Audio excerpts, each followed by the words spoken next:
जय श्री श्याम। भक्तों, श्री कृष्ण के अनेक भक्त हुए। उन्हीं भक्तों में से एक नाम भक्त रसखान का भी आता है।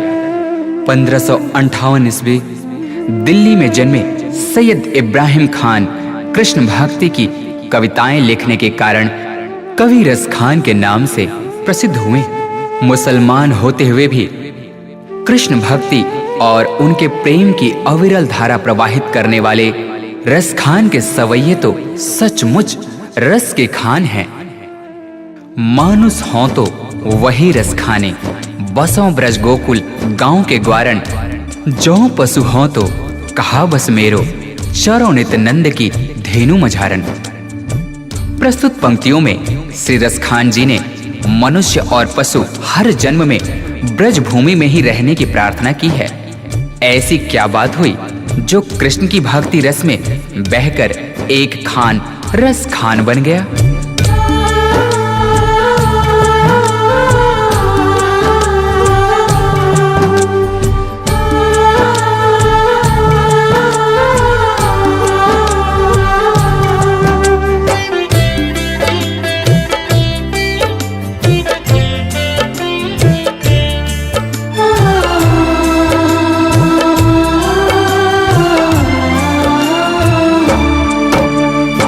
एक दिन खान साहब पान खाने के उद्देश्य से एक दुकान पर जाते हैं।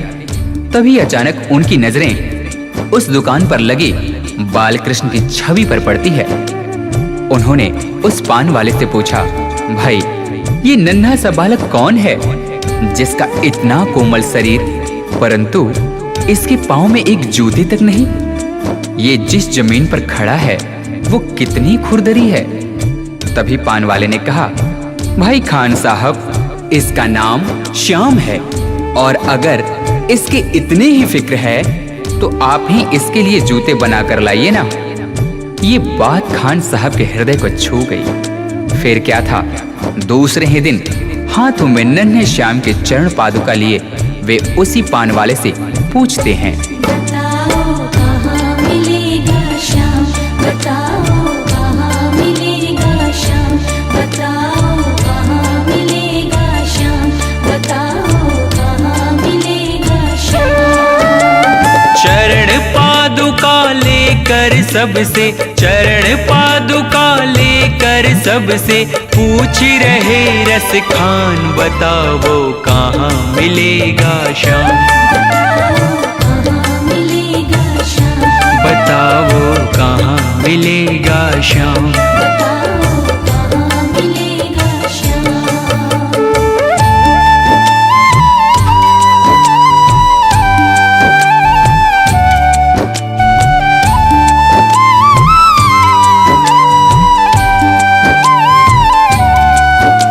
पान वाले ने देखा कि यह तो सचमुच ही चरण पादुका लेकर आ गया।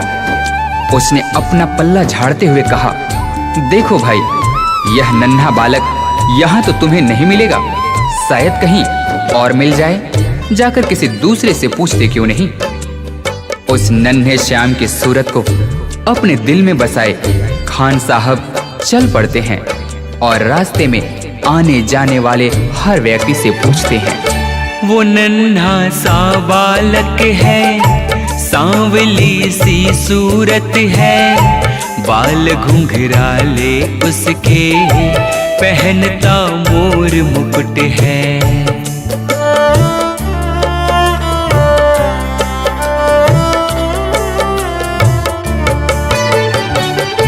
नैन उसके कजरारे, हाथ नन्हे से प्यारे, बांधे पैजनिया पग में, बड़े दिलकश है नजारे।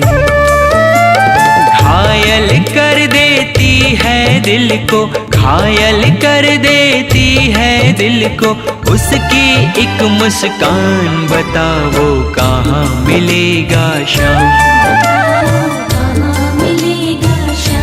बताओ कहाँ मिलेगा श्याम।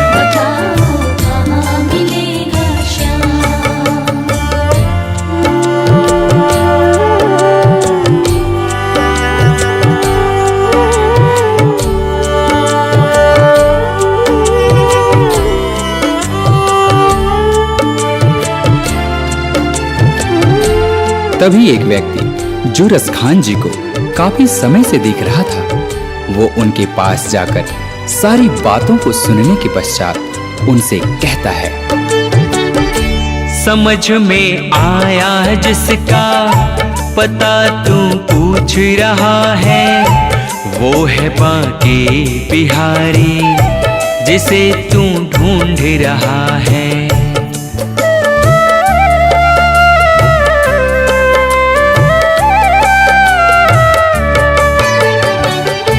कहीं वो श्याम कहाता, कहीं वो कृष्ण मुरारी, कोई सांवरिया कहता, कोई गोवर्धन धारी। नाम हजारों ही हैं उसके, नाम हजारों ही हैं उसके, कई जगह में धाम। बताओ कहाँ मिलेगा श्याम, बताओ कहाँ मिलेगा श्याम, बताओ कहाँ मिलेगा श्याम।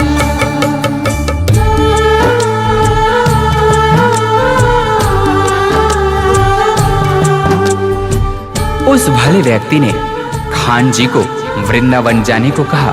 फिर क्या था, मानो मुसाफिर को मंजिल मिल गई हो। बिना खाए पिए लगातार चलते हुए खान साहब वृंदावन में कृष्ण के मंदिर तक जा पहुंचते हैं। पागलों जैसी हालत, हाथों में जूते लिए। अन्य समुदाय के होने के कारण मंदिर के पुजारियों ने उन्हें अंदर आने से मना कर दिया। नन्हे श्याम से मिलने की आस लिए खान साहब रो पड़े।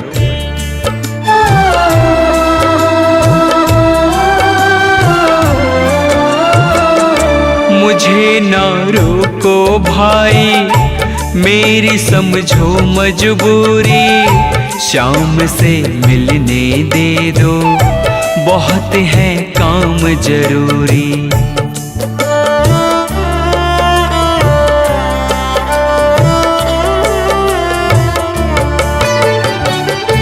सीढ़ियों पे मंदिर के डाल कर अपना डेरा, कभी तो घर के बाहर श्याम आएगा मेरा। इंतजार करते करते ही, इंतजार करते करते ही सुबह से हो गई शाम। बताओ कहाँ मिलेगा श्याम, बताओ कहाँ मिलेगा श्याम, बताओ कहाँ मिलेगा श्याम।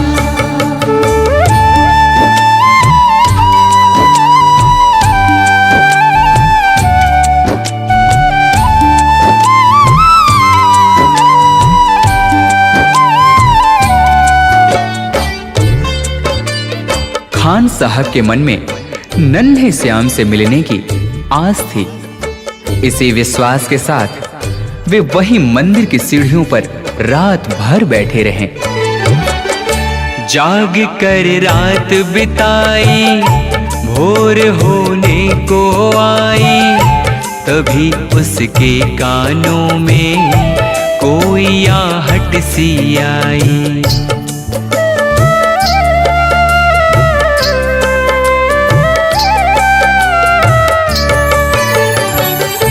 वो आगे पीछे देखे, वो देखे दाएं बाएं, वो चारों ओर ही देखे, नजर कोई ना आए। झुकी नजर तो कदमों में ही, झुकी नजर तो कदमों में ही बैठा नन्हा श्याम। बताओ कहाँ मिलेगा श्याम, बताओ कहाँ मिलेगा श्याम, बताओ कहाँ मिलेगा श्याम।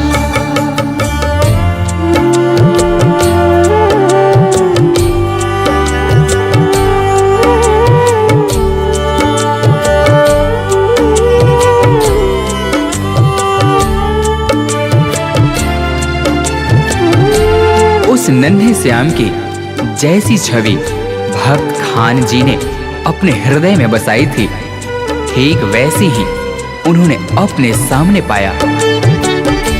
खुशी से गदगद होकर गोद में उसे उठाया, लगा कर के सीने से बहुत ही प्यार लुटाया।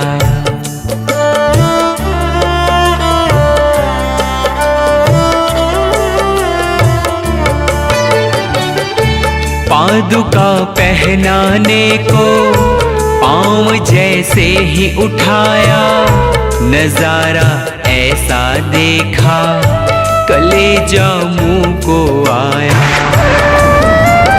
कांटे चुभ चुभ करके घायल, कांटे चुभ चुभ करके घायल हुए थे नन्हे पाँव। बताओ कहाँ मिलेगा श्याम,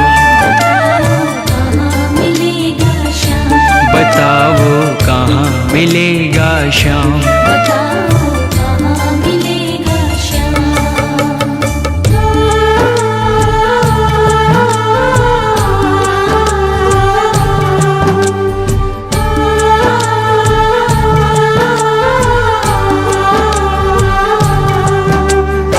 खान साहब ने श्याम के घायल पांवों को देख रो रो कर उनसे कहा,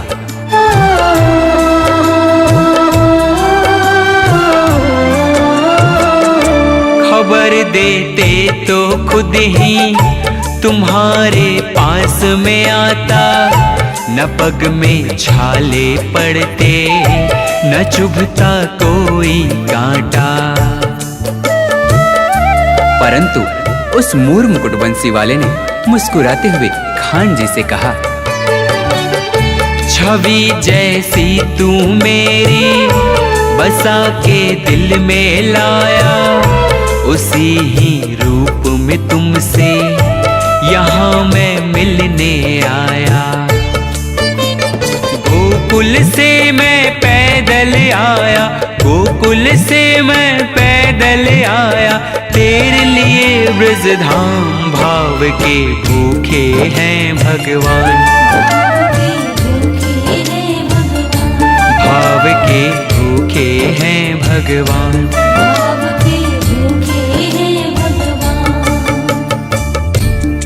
इस प्रकार भक्त और भगवान का मिलन शायद ही देखने को मिले। जाकी रही भावना जैसी हरि मूरत देखी तिन तैसी।